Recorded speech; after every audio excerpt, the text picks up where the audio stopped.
Hi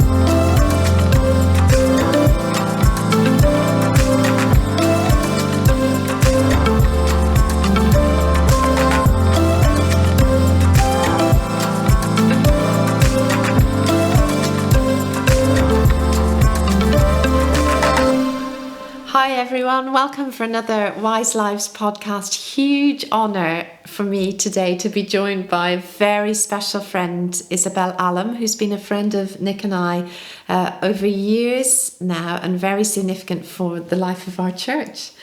And I'd love just to begin this time together if I could just ask you a little bit about your relationship with God. To a number of the listeners, you will be well known for your conferences and your prophetic gifting, but always what you draw people into is just to know and love Jesus. So I'd love to just ask you about how you're growing in Jesus at this time, and I suppose with the Trinity and your whole relationship with God. Yes. Well, it is a journey that started almost 40 years ago. And there's that part of realizing that even though God is God in heaven and He can do anything He wants, and He could have our adoration, He could have our service, He could have everything He wants. He was not satisfied with just that, but He is so relational. Yes. And to me, the relational side of God is so important. And because He's so relational, He became Emmanuel. Yeah. And the Emmanuel part of God, you know, the one who wants to share life with us, the one who wants to walk with us, the one who wants to be so present. Yes. And it's when I discovered that even though He has, God has all these names. Yes. And we are very familiar with Jehovah Jireh and this one and the other one, so many. But we neglect a lot the Emmanuel part, who wants to share life with us. And that's where we can enter into a friendship with Him, into a everyday life.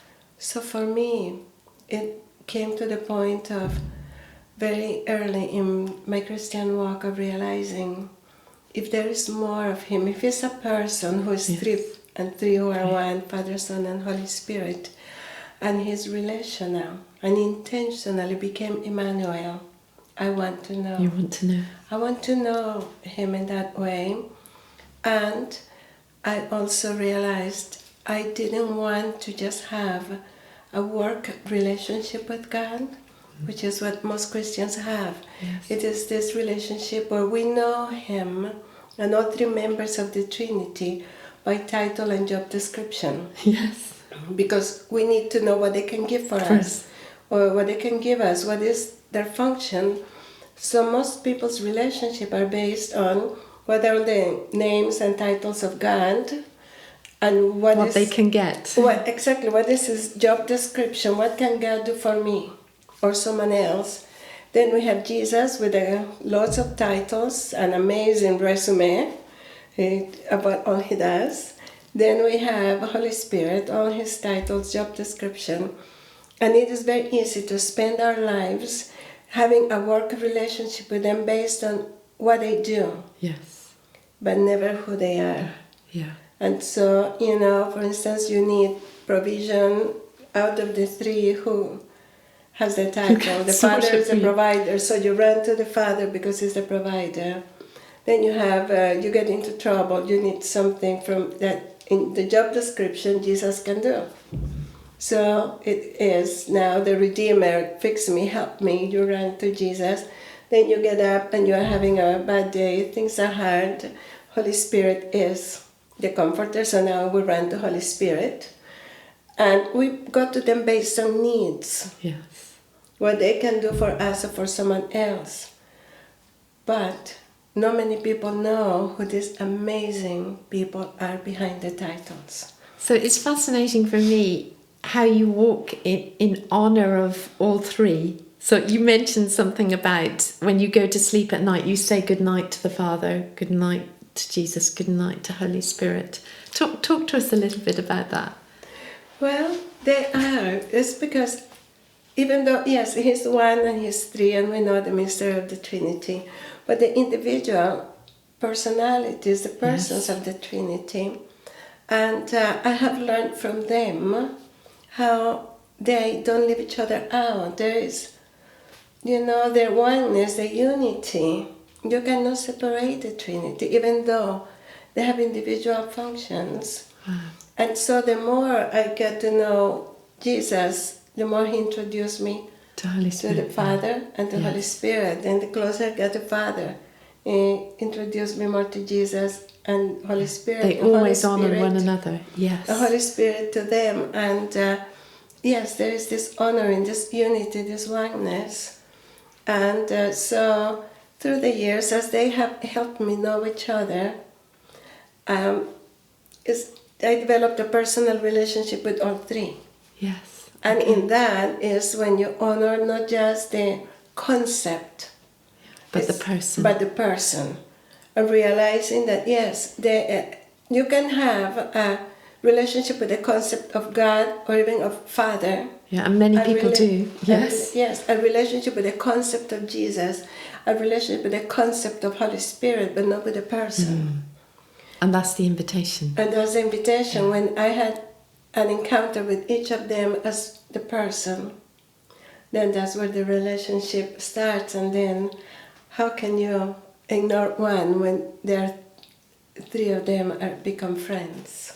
And I love the fact it's so natural for you. I remember you sharing with me, you were doing your packing after another conference. You were choosing your shoes, which shoes to wear, which shoes to bring. You love shoes. Yes, I do. And you were chatting, I think you were chatting with Jesus about the shoes. The father and about the shoes. With me. That's our father-daughter, one of our father-daughter times is packing. Tell me about that, because it's not religious, it's real, isn't it? Yes, and they know who you are and what you're like, just the way that our intimate friends know us, and it's very real like and that. And our family knows us. Yes, it's not a spiritual exercise for you, it's real life.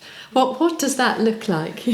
Well, I do devotions because it's important, so I do that, but you get the rest of the day. Yes. Devotions is just so tiny. There's the rest of the day that you can spend with them and get to know them. That's when you know somebody, when you spend the day and doing things you like to hang do. Out and do things together and go for coffee and visit and go shopping and fix the truck, whatever it is. So that's where the real thing is. Yeah. And for me,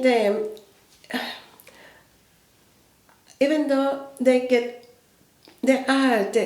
Emmanuel part of God that makes himself humble and attainable to us in our level, of course, I'm very mindful that he is Lord of Lords and King of Kings. I never take that for granted. And he is the great I am. Yeah. And he is the Ancient of Days, and Holy Spirit, so I honor It's not that. my mate to kind of push around. No, yes. I honor that. I'm very mindful of the honor that they, being who they are, will want to be friends with us as well. Yes. And I drop to my knees to worship them, but at the same time, we have coffee together. So the father and I do the packing because I pack so much. Sometimes once or twice a week I have to pack. So we packed together because I had to find a way of making it enjoyable. So I thought, well, this will be my God time. That'll be my father-daughter time. Jesus and I have other times, and the Holy Spirit and I do other activities. And then the four of us do a lot of things together. But this is our father-daughter time, very unspiritual, it's completely relational. So beautiful. In there, I was packing that one time of that story, and I had finished, and it took us, because it takes me a long time to get the packing done, so we really spend a lot of time together in that setting.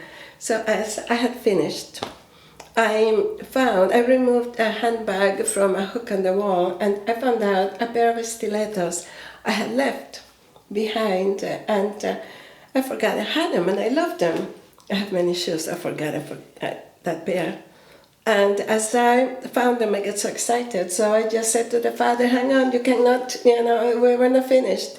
So I just sit back again because we have to change an outfit. Yes. We have to take the shoes. Like, there is no way I'm not wearing these shoes in this trip. So we have to rethink wardrobe here. I already had or 4 more pairs of shoes in there, but I wanted these ones.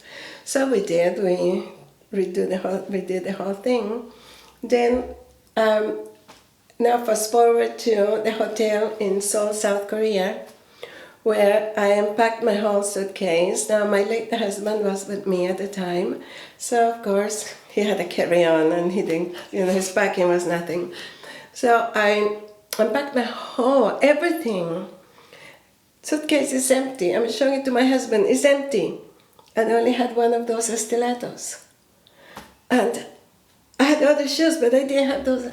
And I was so disappointed. So I'm telling my husband, look what happened, this is a tragedy. And of course, he rolled his eyes at my shoes. So I said to him, it's fine, you don't care, but my father cares because he packs with me. And so he understands me. So I stood in the middle of the bedroom holding the shoe. And I said, Father, look at this. Isn't this tragic? It's like the Titanic and this, I went drama. So this is absolutely terrible tragedy. I so wanted to wear these shoes, remember? And completely unspiritual, of course. And I said, and now look at this. I said, but here's the thing. I know exactly where my other shoe is. It's in my bedroom, next to the exercise machine. I left it right there. That's where I had them. And I left it there. And I said, that's the worst part. I know where it is. And I said, yeah, I bet you can see it. Take a look. I know you can see it. It's right there. You can see my shoe. And I said, so, I have an idea. You can bring it. If you can see my shoe, you can grab my shoe. If you can grab my shoe, you can bring my shoe. Yeah. Because I thought, well, my husband would drive across town to take my daughter something she forgot just because she wanted it. Because he loves her. Yeah. Yes, and one time she didn't need what she wanted, but she called and said, Dad, I forgot this, can you bring it to me? I said to him, it was rush hour, thinking, she doesn't need it. Why are you going to drive? This is going to take 2 hours. And I said, so who cares? And he said, no. I love her. She's my daughter. I'm her dad. And I'll do it she for wants her. it. And it doesn't matter. I'm happy to drive across. So she has it. Just said, I don't mind. So he did it. So I was there thinking, well, father-daughter here. Same thing. What's the difference? A father is a father, a daughter is a daughter. So I said, how about you bring me my shoe? There's no difference. Father-daughter, bring. I just want to wear them. Completely trivial, I know. And I said to him, so, please bring me my shoe. I went to unpack my toiletries. When I came out, The shoe was there. the second shoe was in the middle of the empty suitcase. Because he cares about what we care about. Yes, and I pulled it out, showed it to my husband, and I said, see, my father did the same thing for me that you did for our daughter. Beautiful. And I know it's trivial, and you can think, why would God, with all the needs in the world, the miracles and that, would use his supernatural power to bring me a shoe? I didn't need it. Yes, it's trivial, but it was relational. Yes. It was between the two of us. And it was that part of our relationship.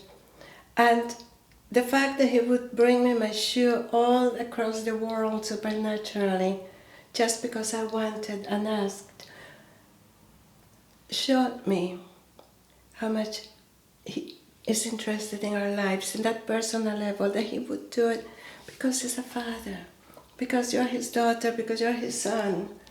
And he so longs to be involved in our daily lives. Like we're parents and we want to be involved in the lives of our children, not just while they are little and need us. I have grown-up children. I want to be part of their lives, relationally, and do anything I can for them, even though I know they can do many things themselves. But, we don't want to be forgotten. You raise me now, I can do my thing. We want to participate. Wow, and he's a perfect father who longs to be part of the packing, the cooking, the shoes, the shopping. And that cemented that thing of, if he brought me my shoe all the way to Korea, what else won't he do for me in my time of need? Wow. If you're listening to this today and you know that's really true for you, that God is more a concept than a relationship, I just want to encourage you, just start. Just start chatting to the Trinity, just as Isabel's described. Start today. And we want to bless your day to be able to encounter God wherever you are listening, and know that he deeply loves you. Thank you, Isabel, so much. That was lots of fun. Thank you.